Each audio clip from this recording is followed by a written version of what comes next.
તાજા સમાચારમાં આપ સૌ મિત્રોનું સ્વાગત છે। દોસ્તો, તાજા અને મહત્વના સમાચારની વાત કરી લઈએ તો પ્રથમ સમાચારને લઈને વાત કરી લઈએ તો હવામાન વિભાગે આગામી 3 દિવસ તાપમાનમાં કોઈ મોટો ફેરફાર નહીં થાય તેવું જણાવ્યું છે, જેથી હાલ રાજ્યમાં ઠંડીનો ચમકારો યથાવત છે। ગત 3 દિવસમાં તાપમાનમાં 2 થી 2.5 ડિગ્રીનો ઘટાડો થયો છે, જેથી વાતાવરણમાં ઠંડી અનુભવાઈ રહી છે।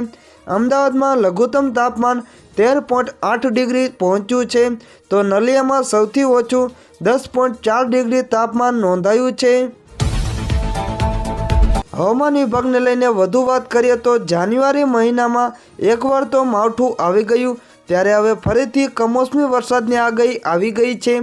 ભૂમધ્ય સાગરમાં ફરી એકવાર ચક્રવાત આવવાની શક્યતા છે, જેની અસર ભારતના પશ્ચિમ ભાગ ઉપર અસર થશે, પરંતુ ગુજરાત પર તેની અસરથી કમોસમી વરસાદ આવશે।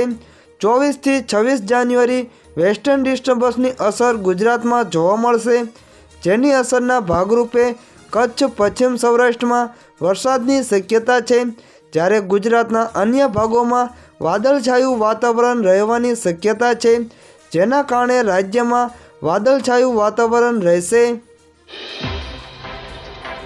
દર્શક મિત્રો, બીજા મહત્વના સમાચારની વાત કરી લઈએ તો અયોધ્યામાં ભરાશે દાદાનો દરબાર। ભૂપેન્દ્ર પટેલની આગામી કેબિનેટ બેઠક અયોધ્યામાં થઈ શકે છે। સમાચારને જાણી લઈએ તો અયોધ્યા રામ મંદિરનું સપનું સાકાર થયું છે। કરોડો હિન્દુઓનું સપનું સાકાર થયું છે। જ્યારે રામ મંદિરના દરવાજા ભક્તો માટે ખુલી ગયા છે, ત્યારે હવે રામ મંદિરનું મહત્ત્વ વધી ગયું છે। ત્યારે ગુજરાતના મુખ્યમંત્રી ભૂપેન્દ્ર પટેલ સરકારની આગામી મહિનાની કેબિનેટ બેઠકમાં અયોધ્યામાં કરે તેવી શક્યતા છે। સરકારી સૂત્રો પાસેથી પ્રાપ્ત માહિતી અનુસાર આગામી 22 થી 24 ફેબ્રુઆરી દરમિયાન ગુજરાત સરકારની કેબિનેટ મિટિંગ મળશે। ગુજરાતની કેબિનેટ બેઠક અયોધ્યામાં મળે તેવી શક્યતા છે। ફેબ્રુઆરીના અંતિમ અઠવાડિયામાં ભૂપેન્દ્ર પટેલ ફરી રામ મંદિરની મુલાકાતે જઈ શકે છે, જેમાં તેમનું કેબિનેટ પણ તેમની સાથે હશે અને રામલલાના આંગણે જ કેબિનેટ બેઠક મળી શકે છે। દર્શક મિત્રો, બીજા મહત્વના સમાચારની વાત કરી લઈએ તો પીએમ મોદીને લઈને મહત્વના સમાચાર। ભગવાન શ્રી રામના જય જયકાર કર્યા બાદ વડાપ્રધાન નરેન્દ્ર મોદી ભારતવાસીઓ માટે મોટી જાહેરાત કરી હતી। આ જાહેરાતથી દેશના ગરીબોને મોટી મદદ મળશે। પીએમ નરેન્દ્ર મોદીએ કહ્યું હતું કે સરકાર આગામી સમયમાં પ્રધાનમંત્રી સૂર્યોદય યોજના શરૂ કરવામાં જઈ રહી છે। મોદીએ આ વેળાએ એવું પણ કહ્યું હતું કે અયોધ્યાથી પાછા ફરતા બાદ તેમણે મહત્ત્વનો નિર્ણય લીધો છે અને તેમાં પોતાની સરકાર 1 કરોડ ઘરોમાં રૂફટોપ સોલાર લગાવવાનો લક્ષ્ય સાથે પ્રધાનમંત્રી સૂર્યોદય યોજના શરૂ કરશે। વડાપ્રધાન નરેન્દ્ર મોદીએ પોતાના સત્તાવાર ટ્વિટર હેન્ડલ પર આ પોસ્ટ શેર કરી હતી। તેમણે કહ્યું હતું કે અયોધ્યામાં પ્રાણ પ્રતિષ્ઠાના અલૌકિક અવસર પર હવે મારો સંકલ્પ વધુ મજબૂત બન્યો છે। હવે ભારતીયની છત પર તેમની પોતાની સોલર સિસ્ટમ હોવી જોઈએ। વડાપ્રધાન મોદીએ એમ પણ કહ્યું હતું કે અયોધ્યાના ઐતિહાસિક નિર્ણય બાદ પ્રાણ પ્રતિષ્ઠા સંપન્ન કરી પરત ફરતી વેળાએ મારો પહેલો નિર્ણય છે કે અમારી સરકાર 1 કરોડ ઘરોમાં સોલાર લગાવવાના લક્ષ્ય સાથે આગળ વધી રહી છે। આ માટે પ્રધાનમંત્રી સૂર્યોદય યોજના શરૂ કરવામાં આવશે। આ યોજના માત્ર ગરીબ અને મધ્યમ વર્ગના વીજળીના બિલમાં ઘટાડો જ નહીં, પરંતુ દેશને ઉર્જા ક્ષેત્રે આત્મનિર્ભર બનાવવાની દિશામાં પણ કામ કરશે। દર્શક મિત્રો, બીજા મહત્વના સમાચારની વાત કરી લઈએ તો ઇતિહાસમાં પહેલીવાર આ દિવસે દીકરીઓ કરશે આખી ગુજરાત વિધાનસભાનું સંચાલન।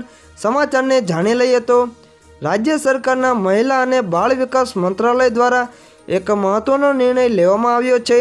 આ નિર્ણય અંતર્ગત ગુજરાતના ઇતિહાસમાં પહેલીવાર એક દિવસ દીકરીઓ દ્વારા આખી ગુજરાત વિધાનસભાનું સંચાલન કરવામાં આવશે।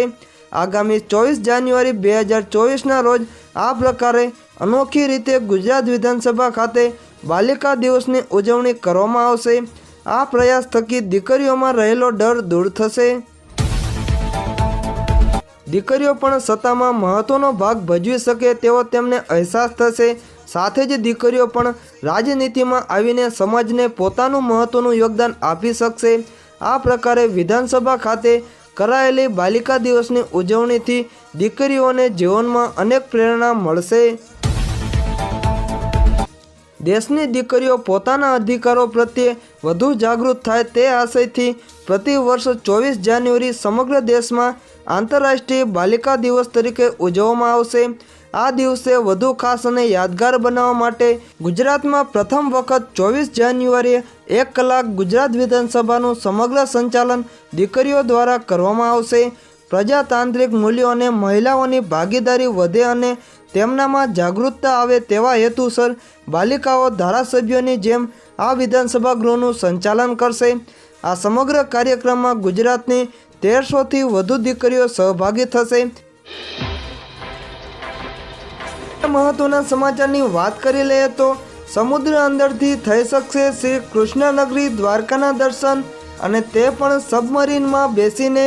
સમાચારને જાણી લઈએ તો ભગવાન શ્રી કૃષ્ણની સોનાની નગરી હજારો વર્ષો પહેલા સમુદ્રમાં ડૂબી ગઈ હતી, અને આ સોનાની નગરીના દર્શન કરવા ભક્તો માટે એક સપનું જ રહી ગયું હતું, પરંતુ હવે ભક્તોનું તે સપનું પૂરું થઈ શકશે। સમુદ્રમાં ડૂબી ગયેલી દ્વારકા નગરીના દર્શન થઈ શકશે, કારણ કે ગુજરાત સરકાર મૂળ દ્વારકાના દર્શન માટે હવે અરબી સમુદ્રમાં યાત્રી સબમરીન ચલાવવાની તૈયારીમાં છે।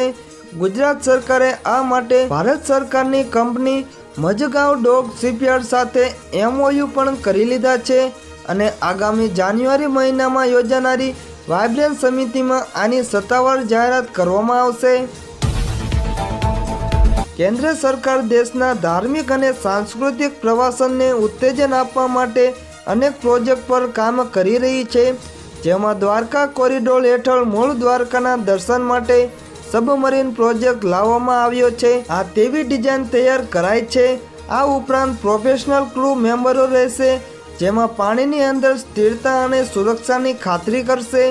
આ સિવાય જો સુવિધાની વાત કરીએ તો સબમરીનમાં એર કન્ડિશનર, મેડિકલ કિટ જેવી સુવિધા પણ હશે।